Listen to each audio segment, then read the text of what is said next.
The dust kicked up beneath her boots as Brennan walked alone down the dirt road, the moon hanging overhead like a silver dollar in the midnight sky, illuminating nothing but desert scrub and her own desperate determination to escape the life she had left behind in Trinity, New Mexico. She had fled her uncle's house 3 hours earlier, a carpetbag clutched in one hand and her mother's wedding ring sewn into the hem of her dress. The year was 1882, and respectable women did not walk alone after dark. But Rebecca had learned that respectability mattered little when your own flesh and blood tried to sell you to the highest bidder. Her uncle, Silas, had accumulated gambling debts that threatened to swallow him whole, and he had decided that his 21-year-old niece would fetch a fine price from a wealthy cattle baron 3 times her age. The night air carried a chill that made her pull her shawl tighter around her shoulders. She had been walking for what felt like an eternity, putting distance between herself and the only home she had known since her parents died of cholera 5 years ago. Trinity was a small town, barely 200 souls, but it had been her entire world. Now that world had shown its ugly underbelly, and she refused to be another piece of property traded between men who saw women as nothing more than assets to be bought and sold. The sound of hoofbeats behind her made Rebecca's heart leap into her throat. She quickened her pace, but the rider was gaining on her. She could hear the steady rhythm of the horse's gait, measured and unhurried. Her mind raced with possibilities, none of them good. Perhaps her uncle had discovered her absence and sent someone after her. Perhaps it was bandits who roamed these roads looking for easy targets. Perhaps it was something worse. "Evening, miss," came a deep voice from behind her. "You look like you could use some company." Rebecca spun around, clutching her carpetbag to her chest like a shield.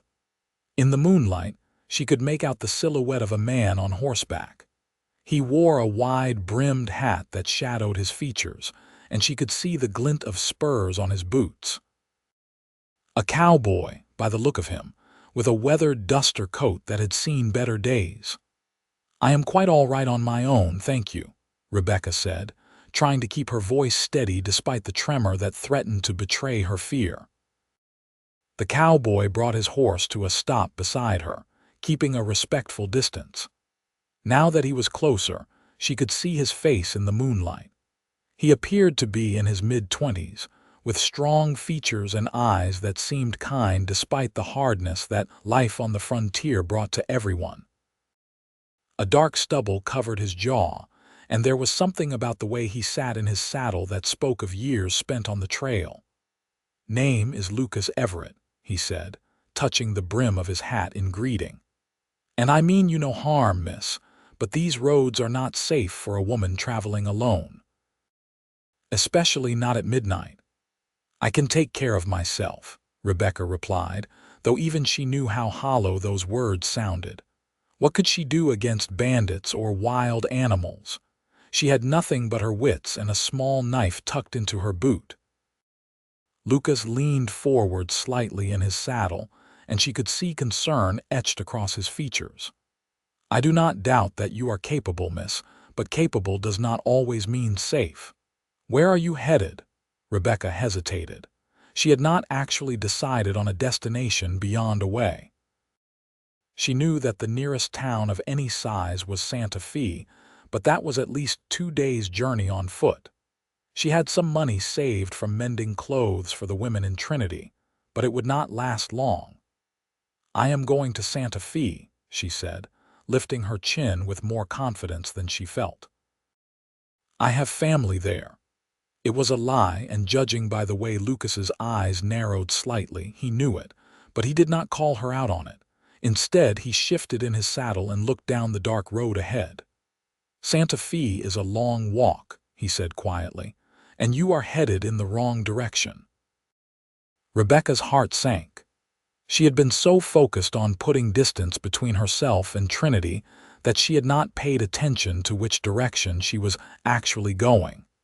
She had simply followed the road out of town, assuming it would lead somewhere, anywhere. That was better than where she had been. "I see," she said, trying to hide her dismay. "Then I shall turn around and go the other way." Lucas dismounted from his horse with a fluid grace that spoke of a lifetime in the saddle. Up close, he was taller than she had realized, and there was a strength in his build that came from honest work, rather than the soft indulgence of town life. He held his horse's reins loosely in one hand, and looked at her with an expression that was difficult to read in the moonlight. "Miss, I do not know what you are running from, and I will not pry into your business," he said. "But I cannot in good conscience leave you out here alone. If you are set on leaving Trinity, then let me at least ride beside you until sunrise. Once we reach the next settlement, you can go your own way, and I will go mine." Rebecca studied his face, searching for any sign of ulterior motives. She had learned the hard way that men rarely offered help without expecting something in return.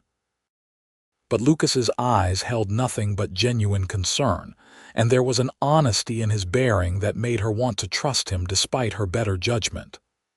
"Why would you do that?" she asked. "You do not know me. You do not owe me anything." Lucas was quiet for a moment, looking out at the dark landscape around them. When he spoke again, his voice carried a weight of memory. "I had a sister once. She was not much younger than you, I reckon. She died trying to make her way alone in this world when she should have had someone looking out for her. I cannot bring her back, but I can make sure the same thing does not happen to another woman if I can help it." The raw pain in his words struck something deep in Rebecca's heart. She recognized the tone of loss, having carried her own grief for her parents all these years. There was no manipulation in his offer, only the simple desire to prevent another tragedy. "I am sorry for your loss," she said softly, "and I thank you for your kindness, Mr. Everett." "Just Lucas is fine," he said, a small smile crossing his face. "Mr. Everett makes me sound like I am someone important." "Then you may call me Rebecca," she replied. "Rebecca Brennan." Lucas nodded and turned to his horse, a sturdy roan mare that looked like she had carried him through many miles of rough country. "This is Rosie," he said, patting the horse's neck affectionately. "She is a good horse, and she would not mind carrying two for a while if you would like to ride instead of walk. Your feet must be aching something fierce." Rebecca had not wanted to admit it, but her feet were indeed aching. She had left Trinity so quickly that she had not thought to wear her sturdy walking boots, and the shoes she had on were better suited for Sunday service than a midnight trek through the New Mexico territory. The offer was tempting, but she hesitated. Riding with Lucas would mean trusting him completely, being in close proximity to a man she had just met. As if reading her thoughts, Lucas added, "You can ride and I will walk alongside. That way you can rest your feet and we can cover more ground before dawn." The compromise eased her concerns. She nodded gratefully, and Lucas helped her up onto Rosie's saddle. His hands were gentle but firm as he steadied her, and once she was seated, he took up the reins and began walking, leading the horse down the moonlit road. They walked in silence for a while, the only sounds the soft footfalls of the horse and the distant howl of a coyote somewhere in the darkness. Rebecca found herself relaxing slightly, the rhythmic motion of the horse soothing her frayed nerves. From her vantage point atop Rosie, she could see the landscape more clearly. The desert stretched out in all directions, dotted with sagebrush, and the occasional Joshua tree reaching its twisted arms toward the sky. "You said you were going to Santa Fe," Lucas said after a while, breaking the comfortable silence. "Do you really have family there, or was that something you said to keep me from asking questions?" Rebecca bit her lip, debating whether to tell him the truth. He had been nothing but kind to her, and lying seemed like poor repayment for his help. "I have no family anywhere," she admitted. My parents died 5 years ago, and I have been living with my uncle in Trinity since then. But circumstances made it necessary for me to leave. Lucas glanced up at her, and in the moonlight she could see understanding in his eyes. Bad circumstances, the worst kind, Rebecca said quietly. My uncle decided that my future was his to sell, and I disagreed. Lucas's jaw tightened, and she saw his hand flex around the reins. I see. Well, you were right to leave then. No one has the right to decide your life for you. That is not how most men see it, Rebecca said with more bitterness than she intended. Women are property to be managed and traded as men see fit. Not all men think that way, Lucas said firmly. Though I will grant you that too many do. My mother raised me to believe that women are people with their own minds and their own rights. She was a school teacher back in Kansas before she married my father and moved west. She made sure my sister and I both learned to read and write and think for ourselves. Your mother sounds like a remarkable woman, Rebecca said. She was, Lucas replied, and the past tense told Rebecca that his mother, like his sister, was no longer alive. She died of pneumonia when I was 17. My father followed her a year later. I think his heart just gave out from missing her. They walked on through the night, and gradually, Rebecca found herself telling Lucas about her own life. She told him about her childhood in Trinity, about her father who had been a blacksmith and her mother who had taken in sewing to help make ends meet. She told him about the cholera outbreak that had swept through town like wildfire, claiming both her parents within days of each other. She spoke of the loneliness of living with an uncle who saw her as a burden and the slow realization that he planned to sell her to pay off his debts. Lucas listened without interruption, and when she finished, he was quiet for a long moment. You have had more than your share of hardship, he said finally, but you are still here, still fighting. That takes strength. I do not feel strong, Rebecca admitted. I feel terrified and lost. Strength is not the absence of fear, Lucas said. It is being afraid and doing what needs to be done anyway. You left a bad situation with nothing but a carpetbag and your courage. That is strength, Rebecca. His words warmed something inside her that had been cold for a long time.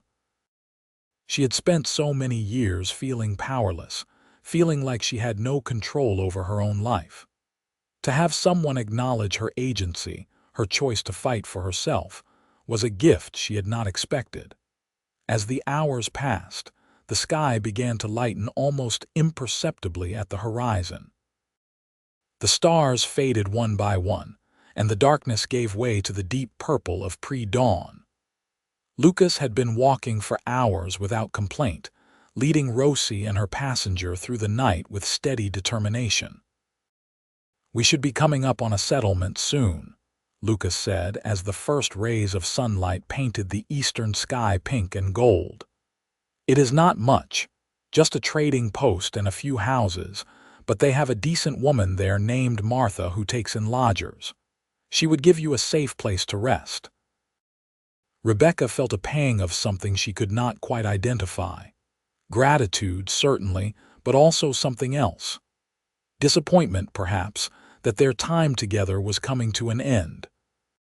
She had not expected to feel anything for this stranger who had appeared in her darkest hour, but there was something about Lucas that made her feel safe in a way she had not felt in years. "What will you do?" she asked. "Where were you headed before you found me?" Lucas shrugged. "I was on my way to a ranch about 50 miles north of here. They are hiring cowhands for the season, and I need the work. But that can wait a day or two. I want to make sure you are settled somewhere safe first." "You do not have to do that," Rebecca protested, though part of her hoped he would insist. "I know I do not have to," Lucas said, looking up at her with a smile that made his whole face soften. "But I want to. Besides, Rosie could use the rest, and so could I. We have been on the trail for near about a week, and a day or two at a trading post sounds better than another night sleeping under the stars.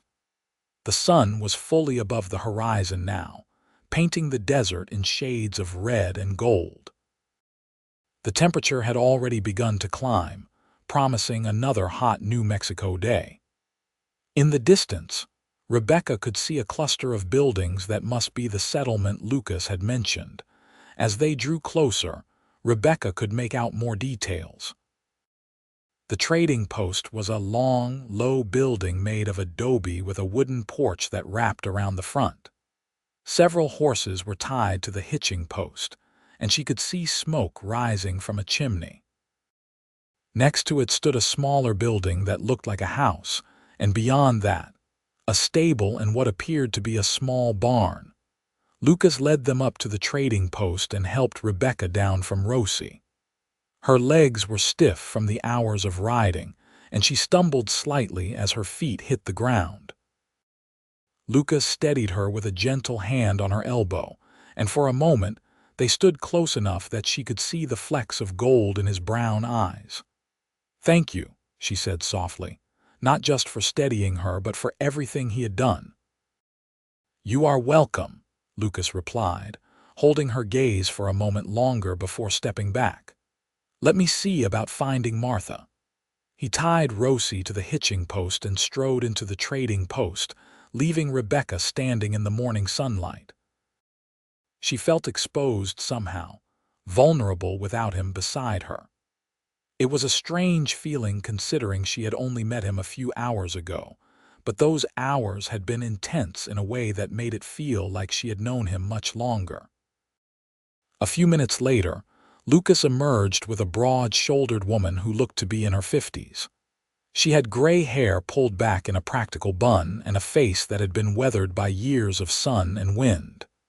But her eyes were kind, and when she smiled at Rebecca, it was genuine. "This must be the young lady Lucas told me about," the woman said, her voice warm and welcoming. "I am Martha Pemberton, and you are welcome to stay with me as long as you need. Lucas says you have had a difficult time." Rebecca felt tears prick at her eyes.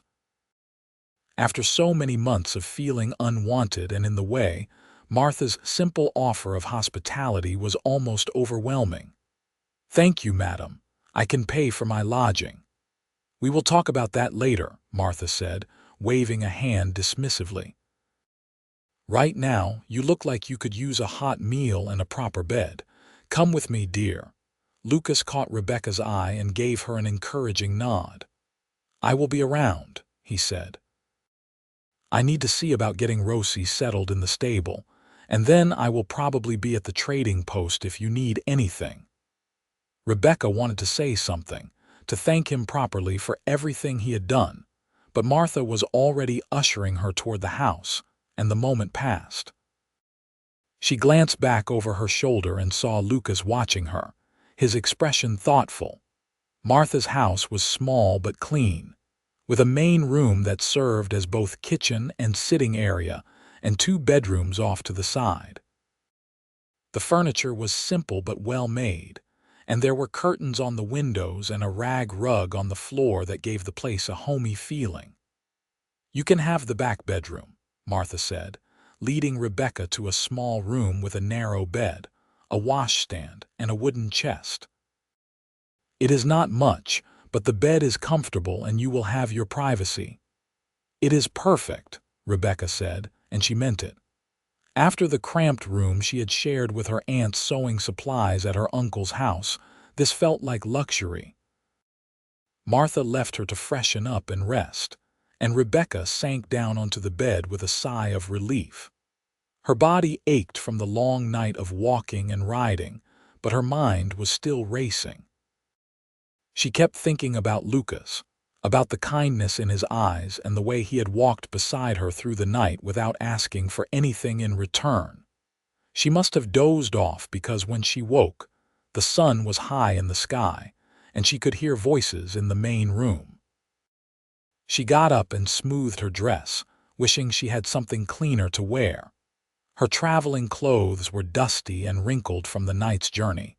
When she emerged from the bedroom, she found Martha in the kitchen preparing food. The older woman looked up with a smile. "Feeling better, dear?" "Yes, thank you," Rebecca said.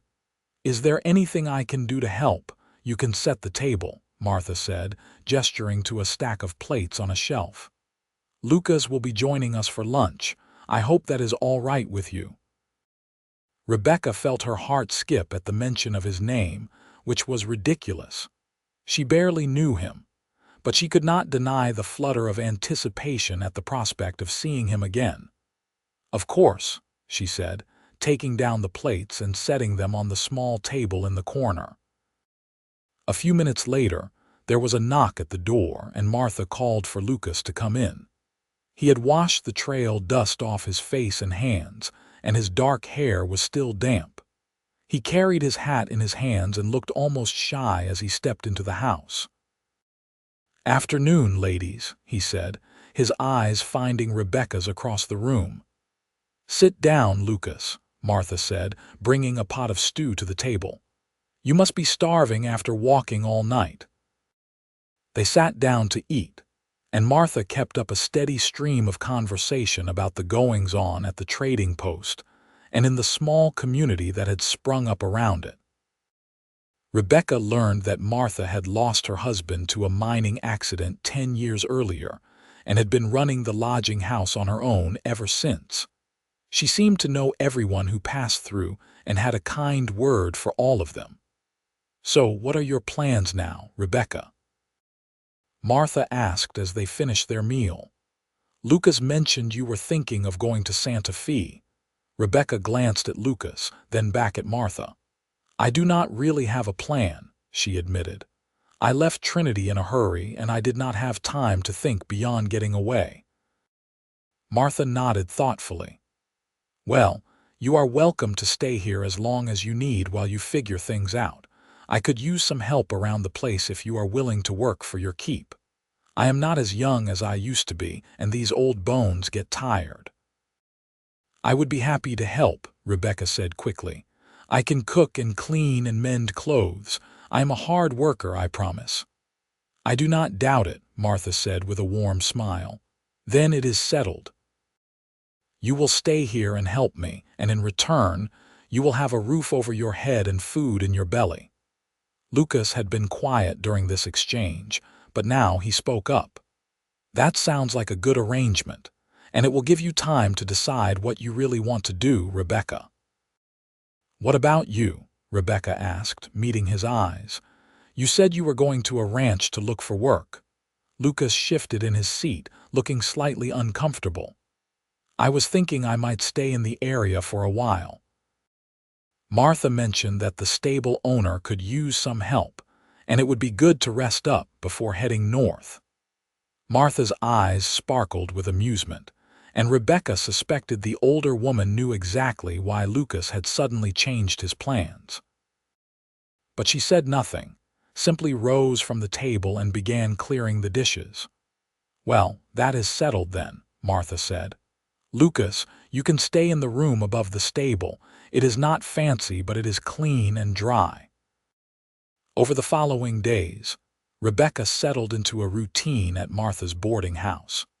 She woke early to help prepare breakfast, spent her mornings cleaning and doing laundry, and her afternoons helping Martha with whatever needed doing. It was hard work, but it was honest work, and for the first time in years, Rebecca felt like she had some control over her own life.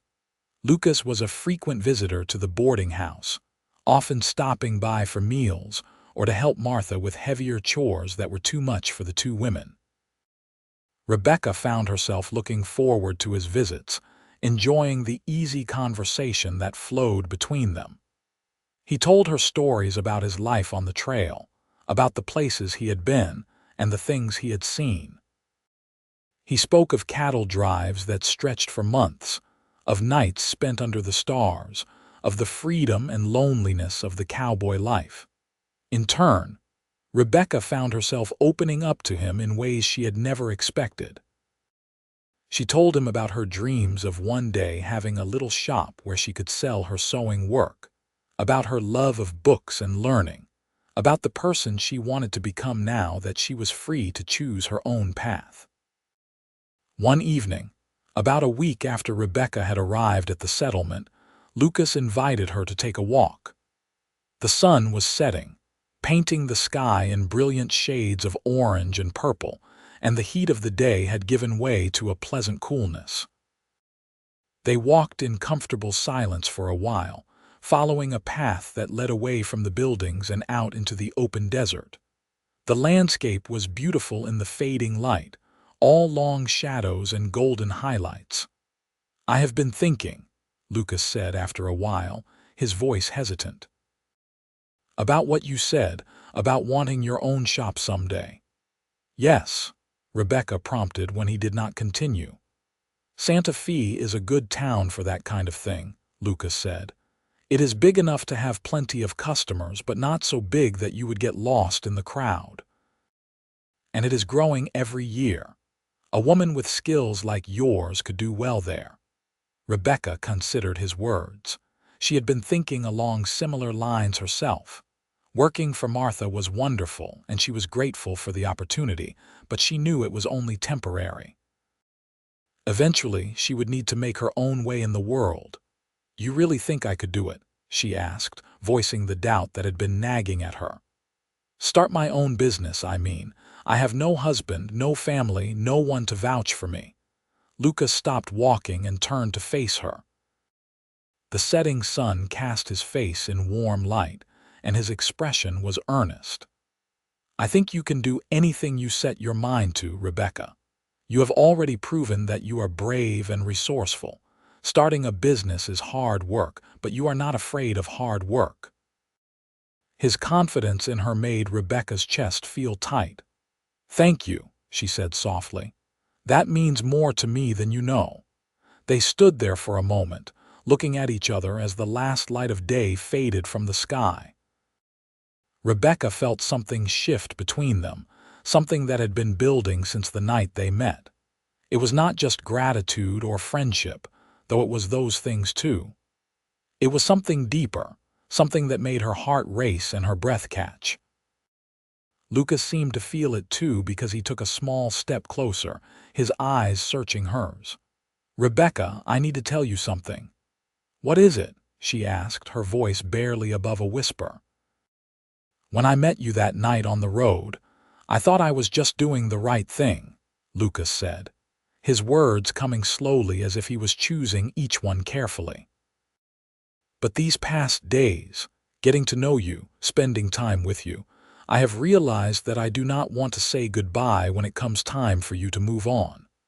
I know I do not have much to offer. I am just a cowboy who drifts from job to job, but I have never met anyone like you, and I cannot imagine going back to the way things were before." Rebecca's heart was pounding so hard she was sure he must be able to hear it. "Lucas, I feel the same way," she admitted, the words tumbling out before she could second-guess them.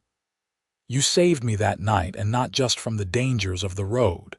You reminded me that there are good people in this world, people who help others without expecting anything in return.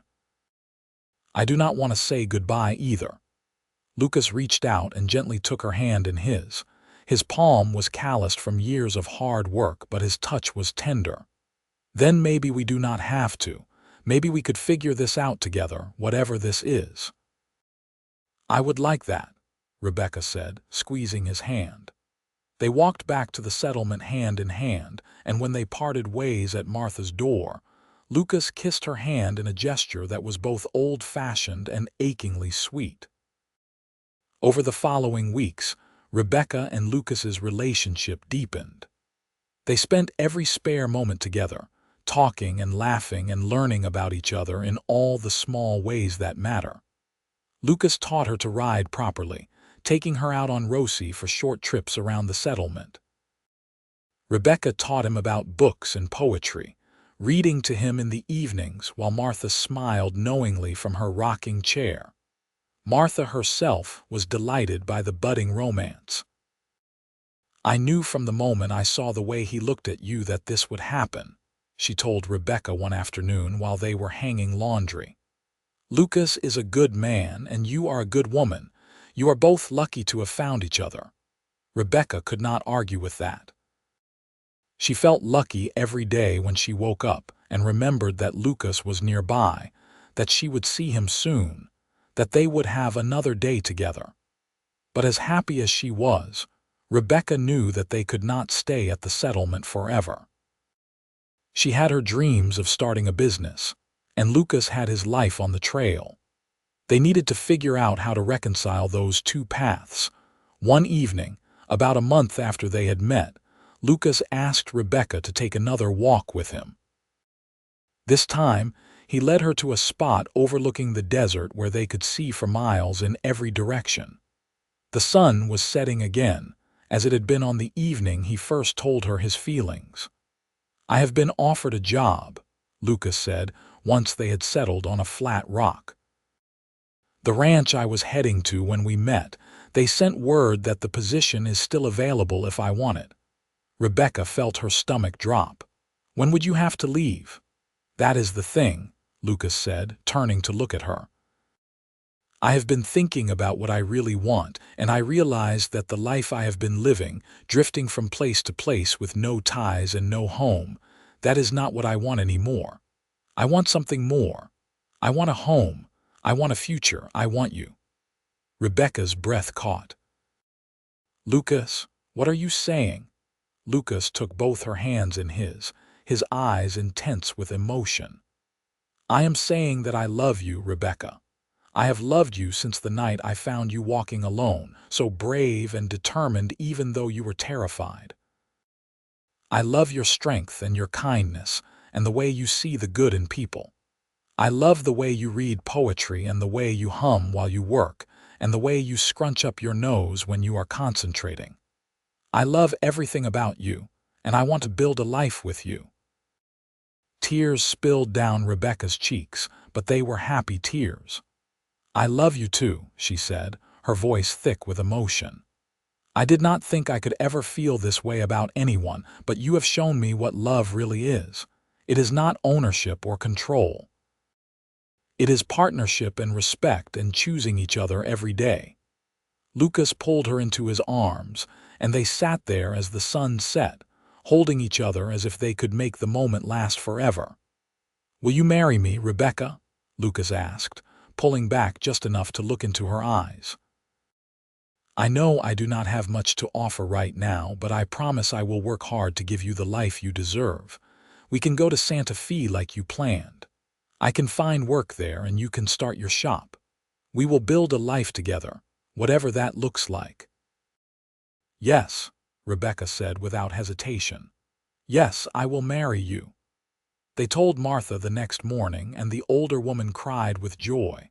She insisted on hosting a small wedding at the settlement, and over the next 2 weeks, preparations were made.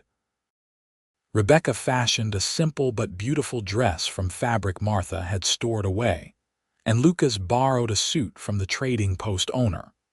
The wedding took place on a Sunday morning in early October, with the whole settlement in attendance. It was not a large gathering, maybe 20 people in all, but it was filled with warmth and genuine happiness. Martha had decorated the trading post with wildflowers, and someone had brought a fiddle for music. The ceremony itself was simple, conducted by a traveling preacher who happened to be passing through. But when Lucas and Rebecca exchanged their vows, promising to love and honor each other for the rest of their lives, there was not a dry eye in the room.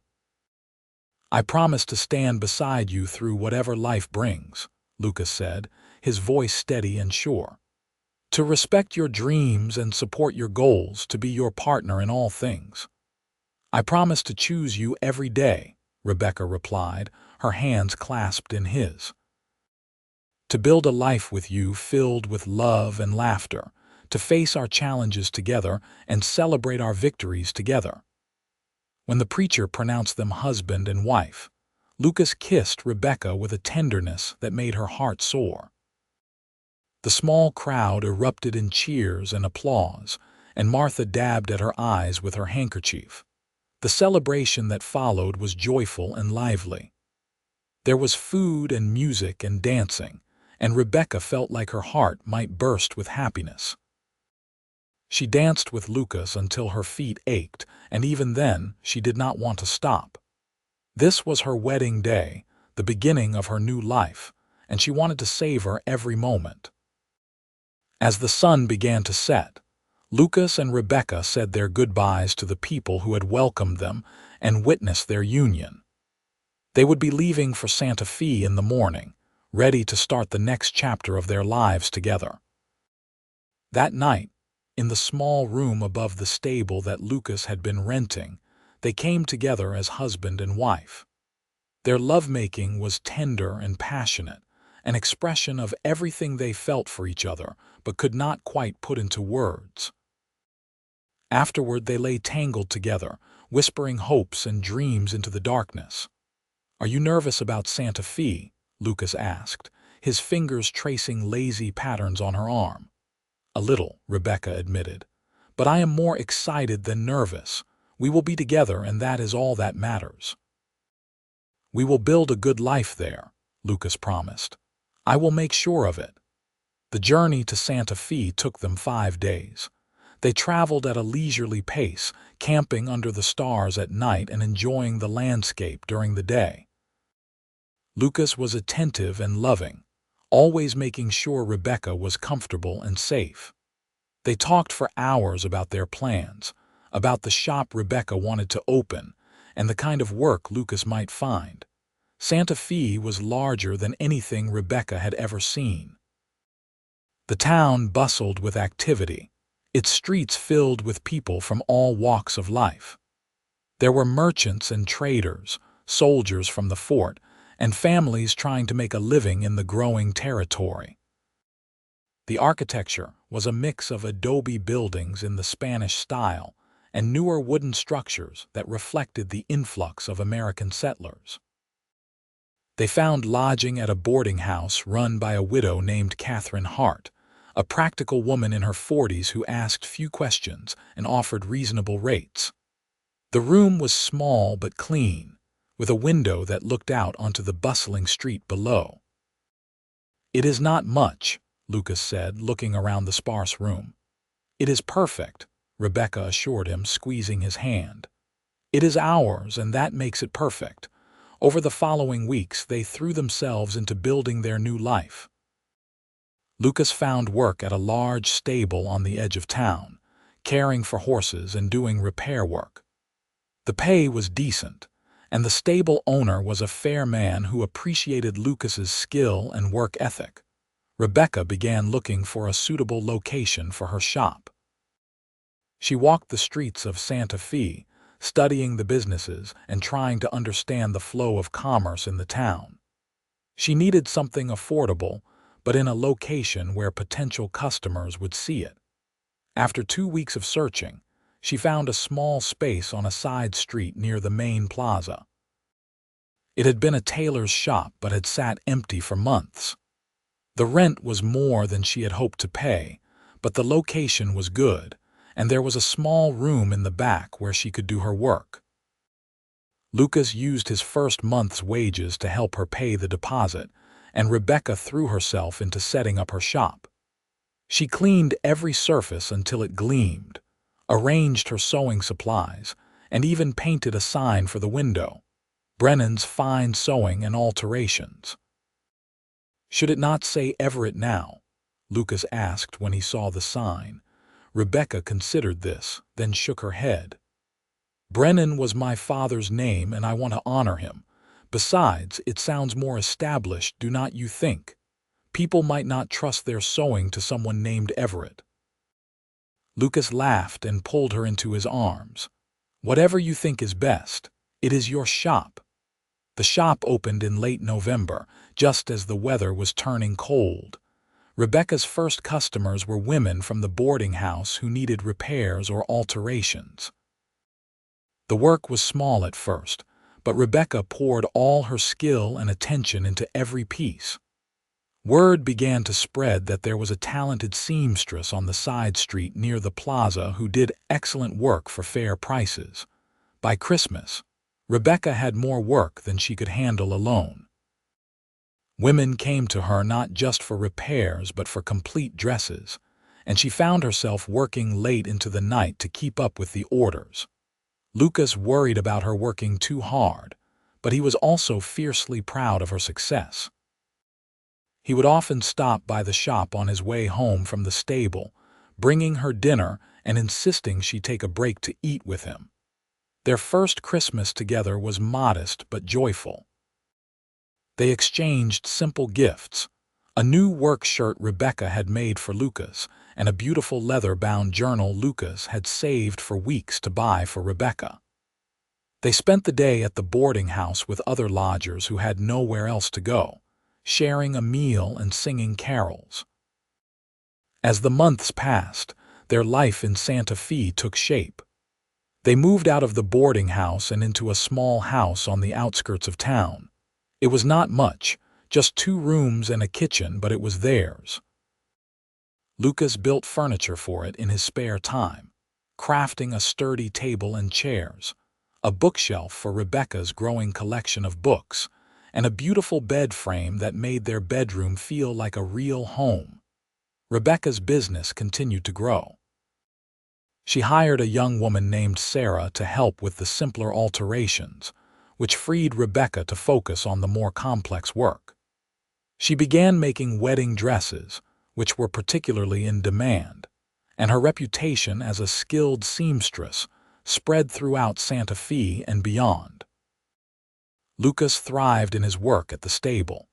He had a natural way with horses, and the stable owner began giving him more responsibility, eventually making him the head groom.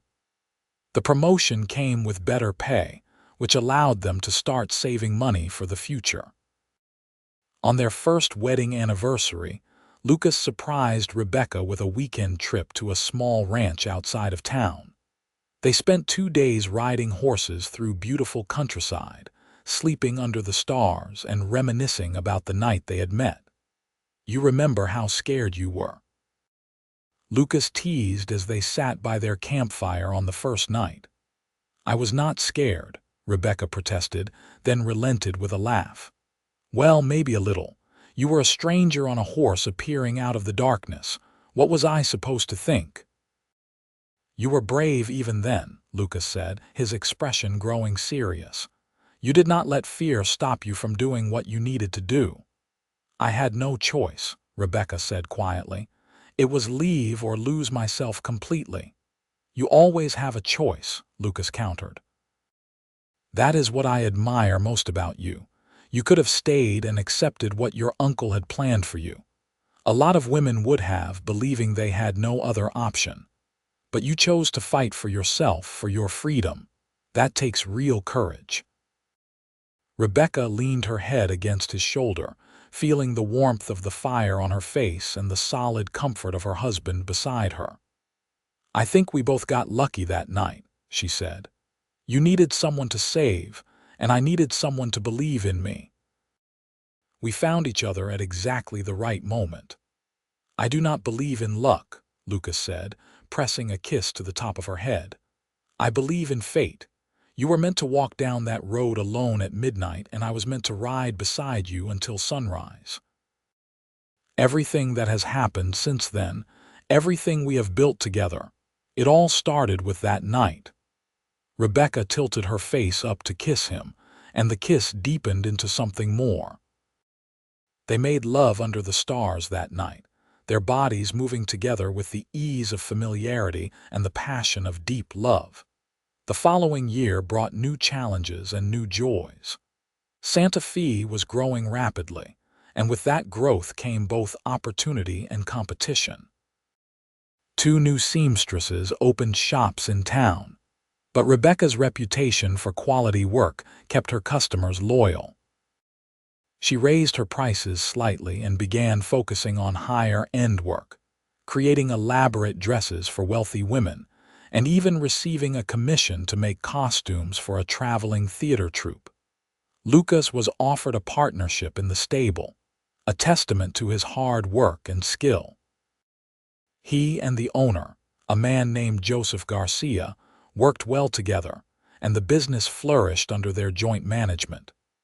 Lucas's income increased significantly, and for the first time in their lives, both he and Rebecca felt financially secure. That security allowed them to start thinking about expanding their family. They had been married for nearly 2 years and both wanted children. Rebecca was 23 now, and Lucas was 26, and they felt ready for the next step. When Rebecca discovered she was pregnant in the spring of 1884, they were overjoyed. Lucas became even more attentive than usual, insisting that Rebecca not work too hard and hiring another assistant for the shop so she could rest more. The pregnancy was not easy. Rebecca suffered from terrible morning sickness that lasted well into her 4th month, and the summer heat made her uncomfortable and swollen. But through it all, Lucas was by her side, holding her hair when she was sick, rubbing her aching feet and reading to her in the evenings to distract her from her discomfort. Their son was born in late December, a week before Christmas. The labor was long and difficult, lasting nearly 20 hours. But when Rebecca finally held their baby boy in her arms, she forgot all about the pain. He had Lucas's dark hair and Rebecca's blue eyes, and from the moment he entered the world, he had a healthy set of lungs that he was not shy about using. They named him Thomas, after Lucas's father. Thomas Lucas Everett, a name that held the weight of family and hope for the future. Lucas was smitten with his son from the first moment. He held Thomas with a tenderness that brought tears to Rebecca's eyes, whispering promises to him about the life they would give him and the man he would help him become. "He is perfect," Lucas said, his voice thick with emotion as he looked down at the tiny face of his sleeping son. "Thank you for this gift, Rebecca. Thank you for our family." Rebecca reached up to touch his face, her own eyes wet with tears of joy. "We made him together," she said. "This is our family, built on love and respect and all the things we promised each other." The early months of parenthood were exhausting but wonderful. Thomas was a demanding baby, wanting to be held constantly and waking multiple times during the night. Rebecca and Lucas took turns walking the floor with him, singing lullabies and telling him stories even though he was too young to understand. The shop had to be scaled back while Rebecca recovered and adjusted to motherhood, but her assistants kept things running smoothly. Rebecca found that she could do some sewing work at home while Thomas slept, and she enjoyed the flexibility of being able to work while still being the primary caregiver for her son. Lucas proved to be a devoted father. He rushed home from the stable every evening, eager to spend time with Thomas. He made toys for the baby, carving animals out of wood with a skill Rebecca had not known he possessed. He sang to Thomas in a deep, gentle voice and told him stories about horses and cowboys and the wide open spaces of the West. As Thomas grew from an infant into a toddler, the little house they lived in began to feel cramped. Lucas started looking for a larger property, something with enough land for a garden and maybe a few chickens. Rebecca's business was doing so well that they could afford to think bigger now. They found a piece of land on the outskirts of Santa Fe, about a mile from the center of town. It had a small house that needed work, but it also had 2 acres of land and a view of the mountains that took Rebecca's breath away. "We could build onto the house," Lucas said as they walked the property with Thomas toddling between them. "Add another bedroom or 2, maybe a proper workroom for you so you could do some of your sewing at home." "It is perfect," Rebecca said, and she meant it. The location was close enough to town that she could still run her shop, but far enough out that they would have space and privacy. Thomas would have room to run and play, and they could put down real roots. They bought the property in the spring of 1886, and Lucas spent every spare moment working on the house.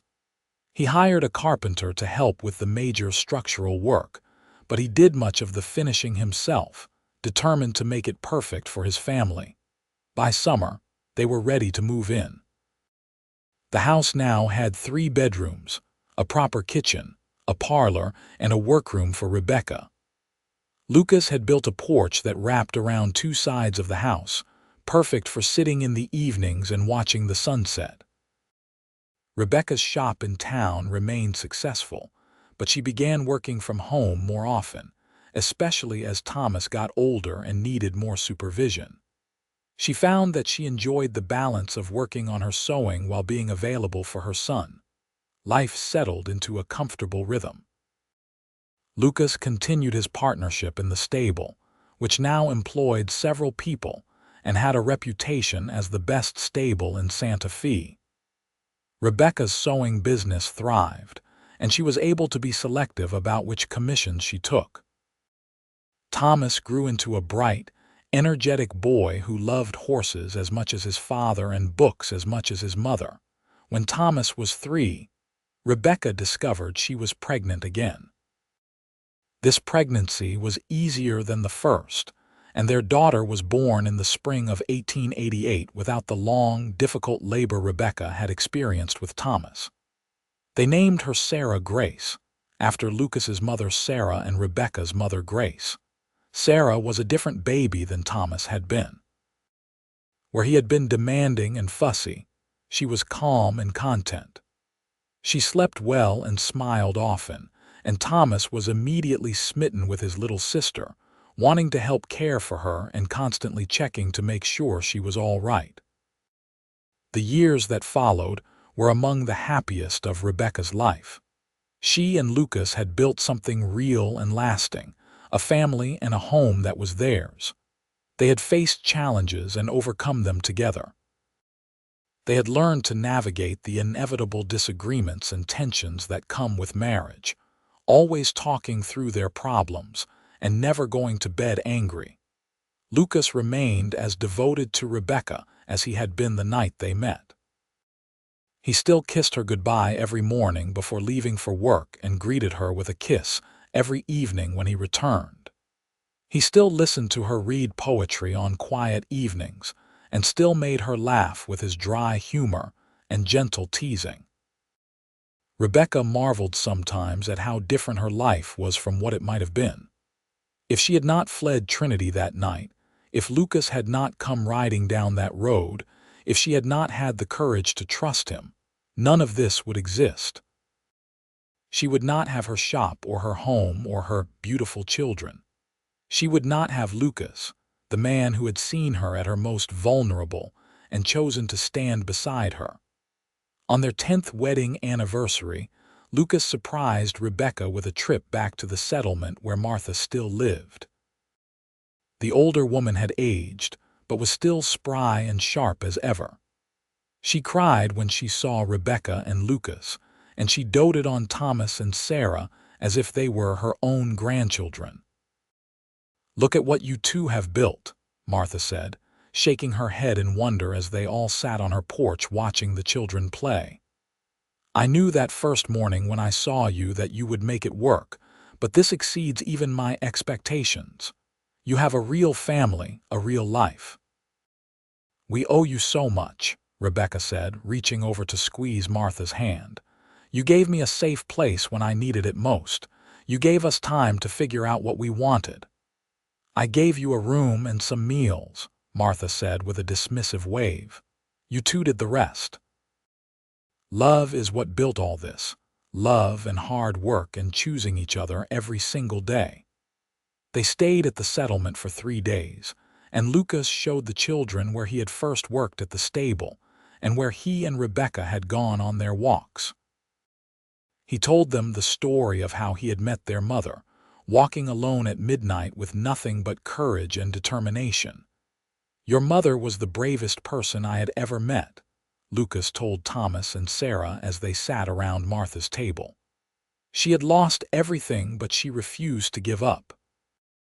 She taught me that real strength is not about being the biggest or the toughest. It is about knowing what you want and being willing to fight for it." Rebecca felt tears prick at her eyes as she listened to Lucas talk about her. Even after 10 years of marriage, He still had the power to make her feel cherished and valued. The journey back to Santa Fe was filled with laughter and singing. Thomas and Sarah were at delightful ages, old enough to enjoy the adventure but young enough to still see magic in everything. They made a game of spotting wildlife and counting the different types of cacti they passed. Life continued to be good. The stable grew into one of the most successful businesses in Santa Fe, and Lucas's reputation as a fair employer and skilled horseman brought him respect throughout the community.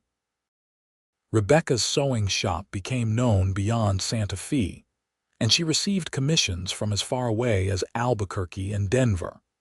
They added on to their house again, building a proper workshop for Rebecca separate from the main house, and adding a barn where Lucas kept several horses.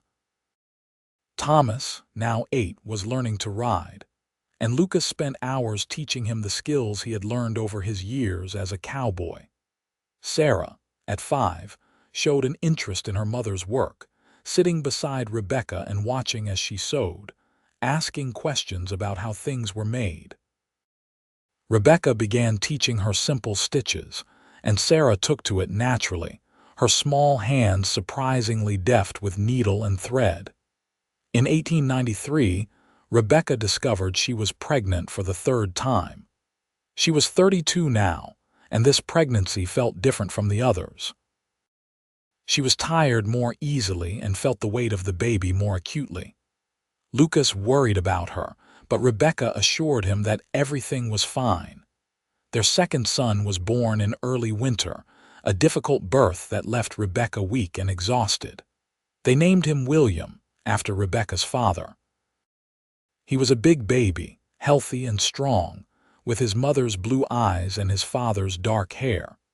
The recovery was harder this time, and it took Rebecca several months to regain her strength fully. Lucas took on more responsibilities at home, caring for all 3 children, and even learning to cook basic meals when Rebecca was too tired. It was during this time that Rebecca realized anew just how lucky she was to have married a man who saw her as an equal partner, someone who did not think household duties were beneath him. As William grew from baby to toddler, the house felt complete. Thomas was 10 now, already showing signs of the man he would become. He was kind and hardworking, with his father's quiet strength and his mother's sharp mind. Sarah was 7, creative and clever, with a talent for sewing that already rivaled some adults. And William was 2, a bundle of energy and mischief who kept everyone on their toes. Rebecca gradually returned to her sewing work, though she was more selective than ever about which projects she took on. She had earned the right to choose, and she chose work that challenged her and brought her joy. She began designing her own patterns, creating dresses that incorporated elements of both traditional Spanish styles and newer American fashions. Her unique designs became sought after, and she could charge premium prices for her original work. Lucas, now in his late 30s, showed no signs of slowing down. He still rose early every morning and worked hard at the stable, though he had hired a manager to handle the day-to-day operations so he could spend more time with his family. He coached Thomas in riding and helped Sarah set up a small vegetable garden. He played endless games with William, showing a patience that never seemed to wear thin. On quiet evenings after the children were in bed, Rebecca and Lucas would sit on their porch and talk about their lives. They reminisced about the early days, about the night they met, and the months of building their relationship. They talked about their children and their hopes for the future. They planned for the years ahead, discussing everything from expanding the stable to saving for the children's education. "Do you ever think about what might have happened if I had not come riding down that road?" Lucas asked one evening as they watched the sunset paint the sky in shades of orange and pink. "I try not to," Rebecca admitted. "It is too frightening to imagine. I was so lost that night, so desperate." I had no plan beyond running away.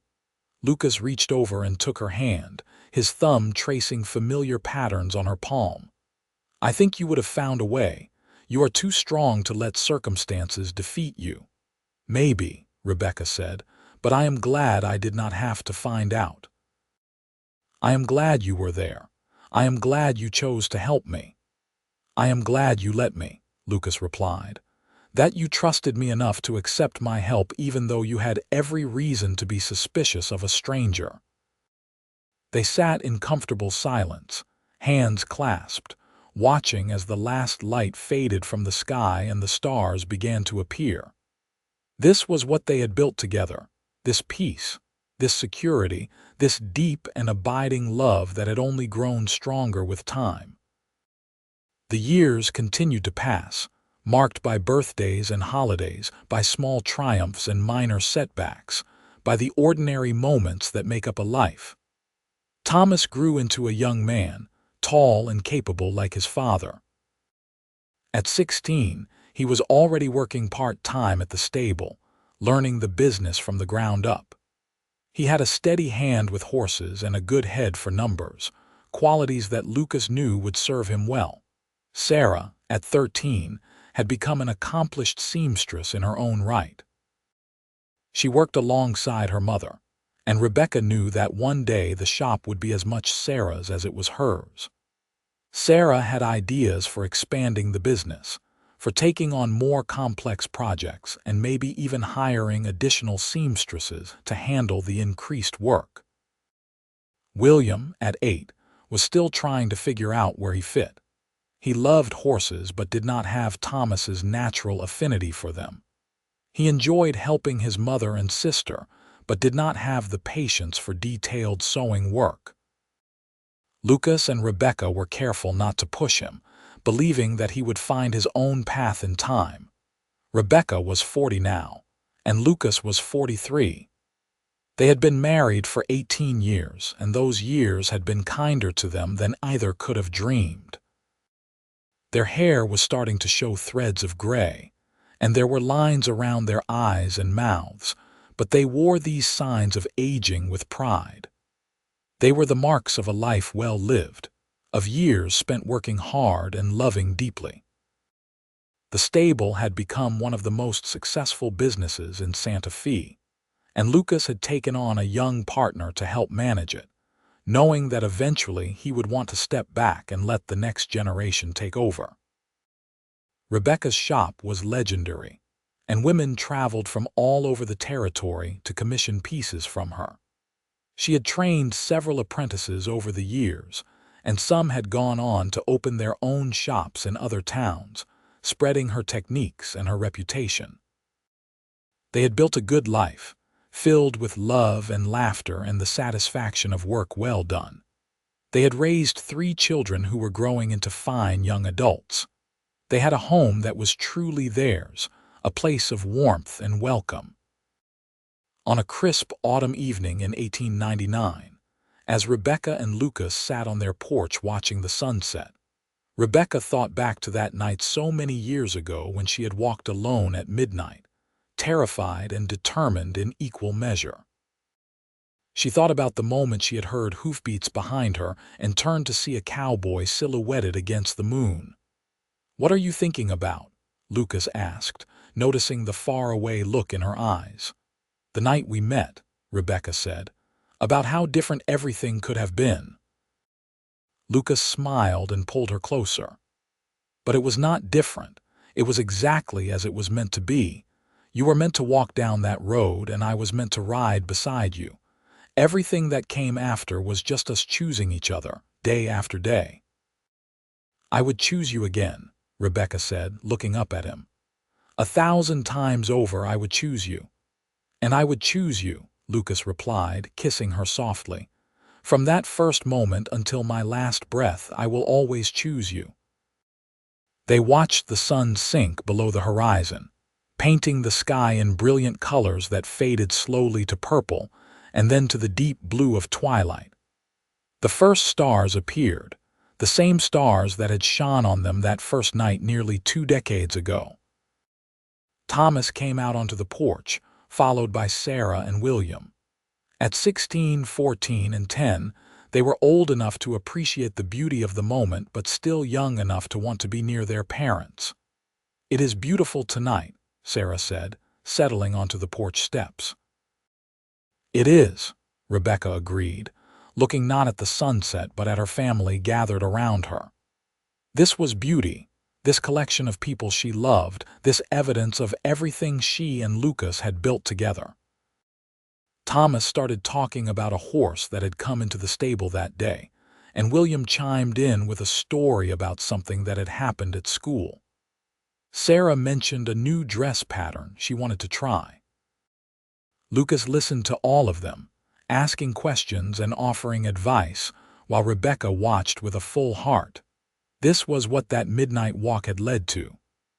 This porch, these children, this man who still looked at her like she was the most precious thing in his world.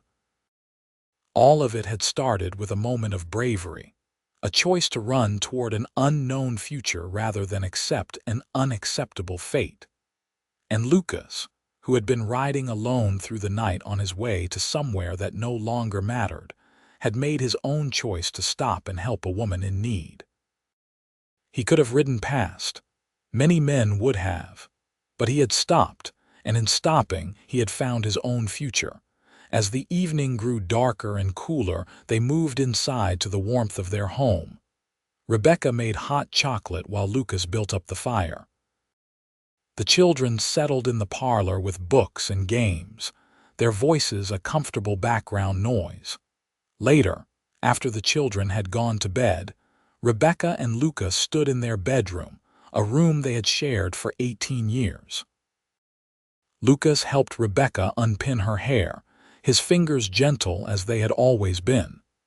She leaned back against him, feeling the solid warmth of his body against hers. "I love you," she said, not because she needed to but because she wanted to, because the words were as true now as they had been the first time she said them. "I love you too," Lucas replied, turning her in his arms so he could look at her face. "Every day I love you more." They made love that night with the easy intimacy of long practice, their bodies knowing each other as well as their hearts did. Afterward, they lay tangled together, talking in the darkness about small things and big things and everything in between. The years continued to flow by like water, sometimes rushing and sometimes slow, but always moving forward. Thomas married at 21, a sweet girl named Elizabeth from a nearby ranch. They settled on a piece of land adjacent to Lucas and Rebecca's property, close enough for daily visits but far enough for privacy. Thomas took over the stable completely when Lucas decided to retire at 55, and he ran it with the same fairness and skill his father had shown. Sarah never married, content with her work and her independence. She expanded Rebecca's shop, eventually opening a second location in Albuquerque. She became known throughout the territory and beyond for her innovative designs and impeccable craftsmanship. She lived in a small house in Santa Fe and visited her parents regularly, always bringing stories about her latest projects and the interesting people she met. William found his calling in teaching. He became a schoolteacher in Santa Fe, working with children and discovering a gift for making learning engaging and fun. He married at 25, a fellow teacher named Anna, and they had 4 children who kept them busy and happy. Lucas and Rebecca settled into a comfortable retirement, though neither ever fully stopped working. Lucas kept a few horses and gave riding lessons to local children. Rebecca still took on special sewing projects, though only ones that truly interested her. They spent their days tending their garden, visiting their grandchildren, and enjoying the peace they had earned. On their 30th wedding anniversary in 1912, their children threw them a large party. The whole community turned out, testament to the respect and affection Lucas and Rebecca had earned over 3 decades in Santa Fe. There were speeches and toasts, music and dancing, and laughter that rang through the evening. As Rebecca looked around at the gathered crowd, at her children and grandchildren, at the friends they had made over the years, she felt overwhelmed with gratitude. This life, this full and beautiful life, had almost not happened. If she had not found the courage to leave Trinity, if Lucas had not stopped to help, if they had not chosen to trust each other and build something together, none of this would exist. "What are you thinking about?" Lucas asked, coming up behind her and wrapping his arms around her waist. "Everything," Rebecca said, leaning back against him. "All of it. How lucky we have been." "Luck had nothing to do with it," Lucas said. "We worked for this. We chose this. Every single day we chose each other and chose to build this life."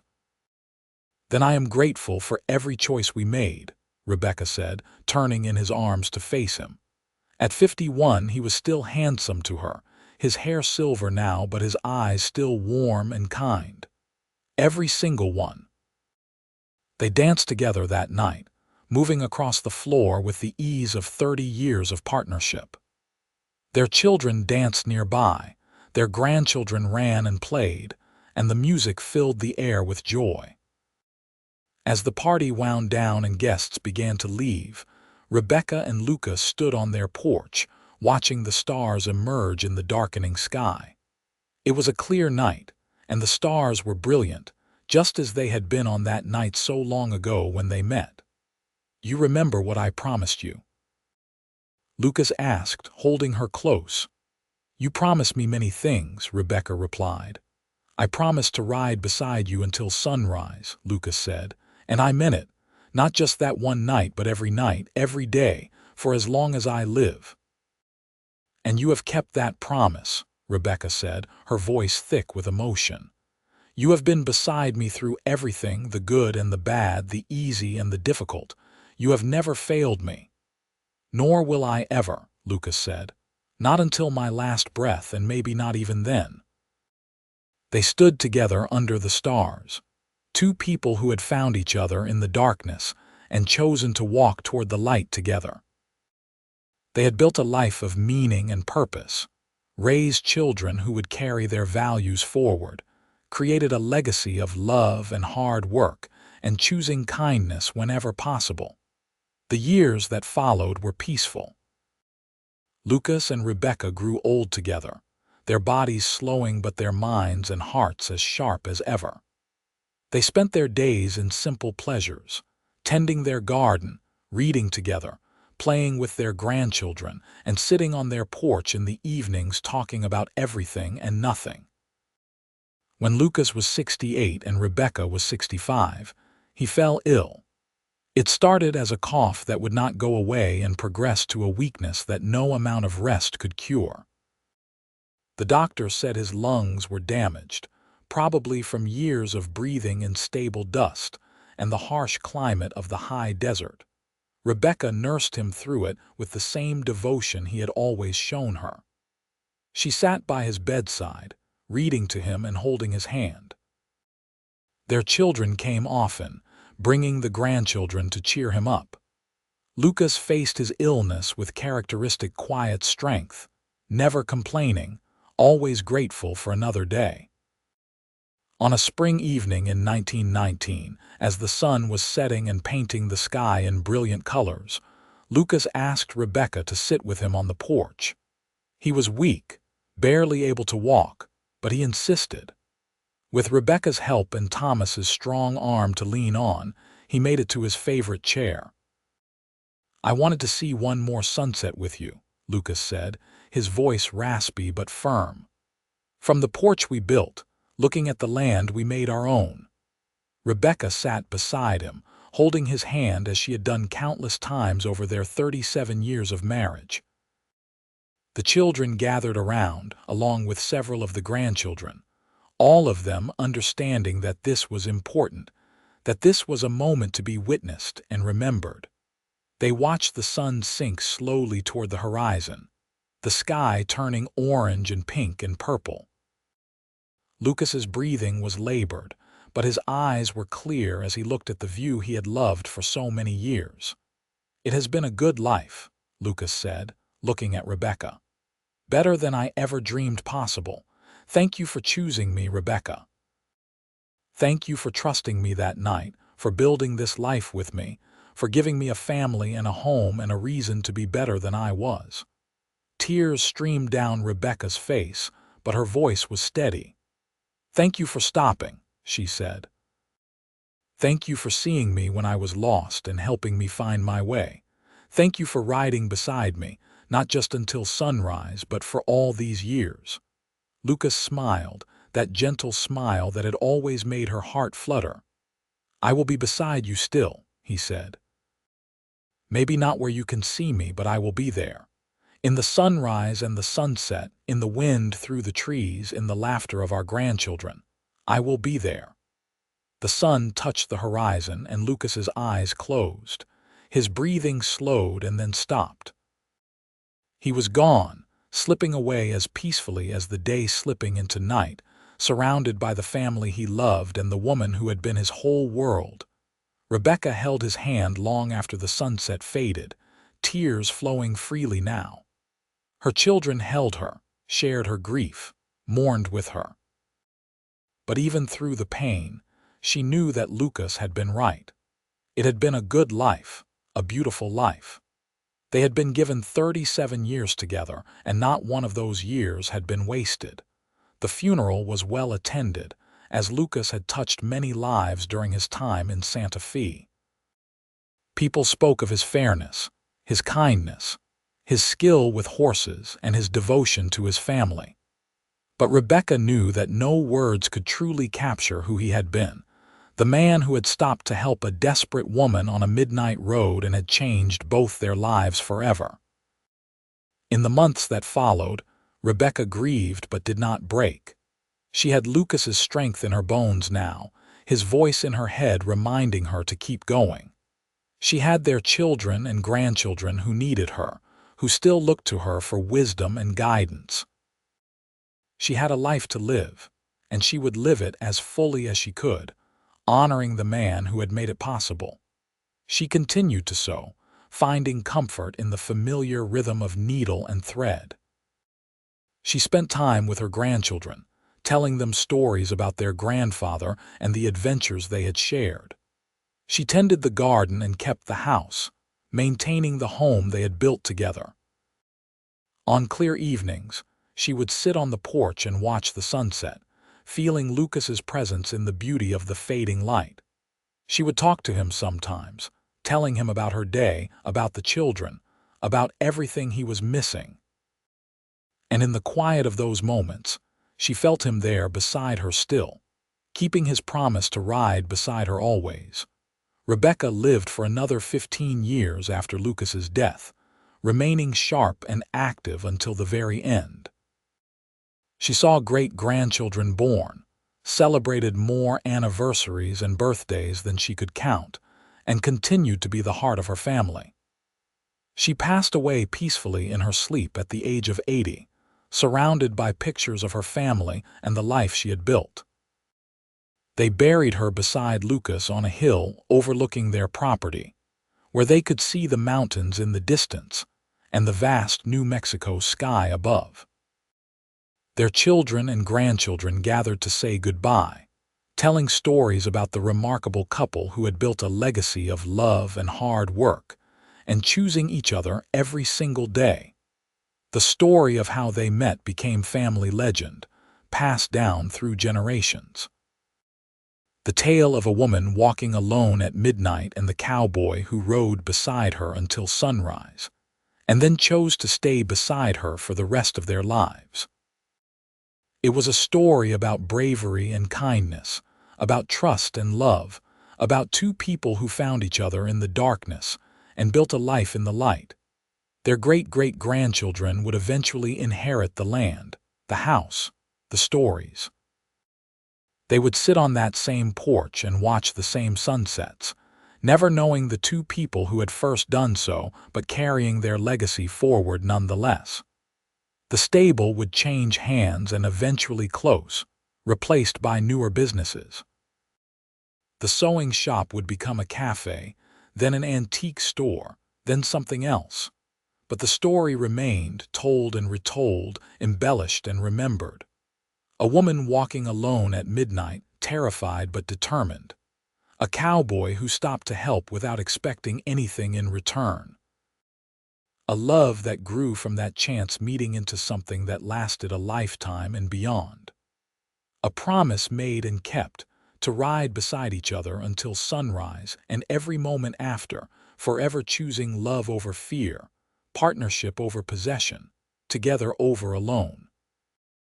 And somewhere in the New Mexico night, if you listen carefully, you can still hear the echo of hoofbeats on a dusty road, still see the silhouette of a woman walking with her head held high, still feel the magic of two souls finding each other in the darkness and choosing to walk toward the light together.